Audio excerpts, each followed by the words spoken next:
Pernah nggak sih kalian nonton video TikTok, Instagram, dan media sosial lainnya? Orang pamer kekayaan di media sosial, ada yang naik jet pribadi, ada yang borong barang branded, ada yang liburan ke tempat mewah.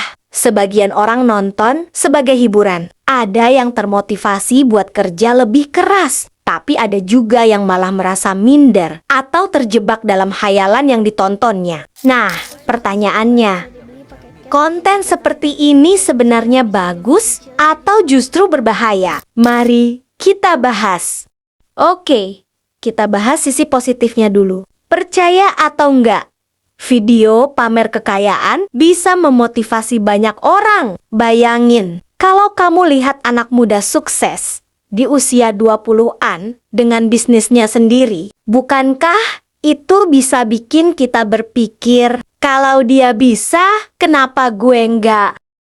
Gak cuma itu, ada manfaat lain juga. Pertama, meningkatkan mindset keberlimpahan. Dari yang awalnya merasa kaya itu cuma buat orang tertentu, kita jadi percaya kalau sukses itu mungkin buat siapa saja yang mau berusaha. Kedua, sebagai hiburan.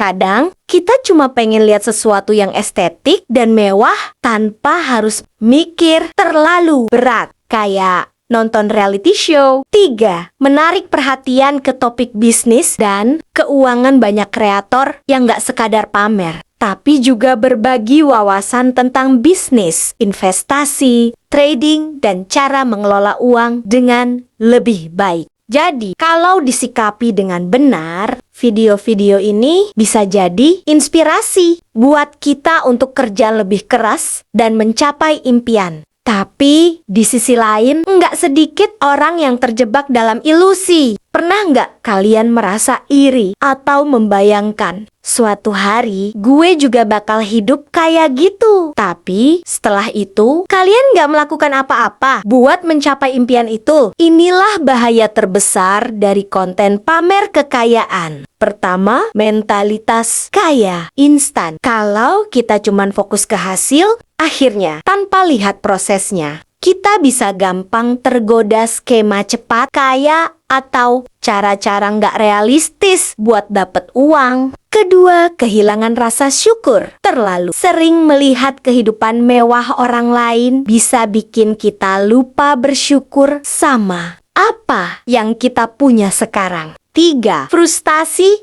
dan depresi. Kalau terus-terusan membandingkan diri dengan kehidupan mewah di media sosial, kita bisa ngerasa gagal. Padahal semua orang punya perjalanan hidup yang berbeda-beda. Jadi, kalau kalian sering nonton video pamer kekayaan, tanyakan ke diri sendiri, apakah ini bikin gue makin termotivasi? Atau justru bikin gue makin gak puas dengan hidup sendiri? Solusinya, gunakan mindset kritis. Jangan cuma lihat kekayaannya, tapi pelajari prosesnya. Fokus ke usaha nyata, bukan sekadar berhayal. Jangan bandingkan hidupmu dengan hidup orang lain. Punya impian, itu penting. Tapi yang lebih penting lagi adalah bertindak. Jangan cuma nonton orang sukses, tapi mulailah perjalanan suksesmu sendiri. Setuju? Tulis pendapat kalian di komentar ya. Jangan lupa like kalau suka video ini. Subscribe biar nggak ketinggalan konten menarik lainnya. Dan share ke teman-teman kalian yang butuh motivasi.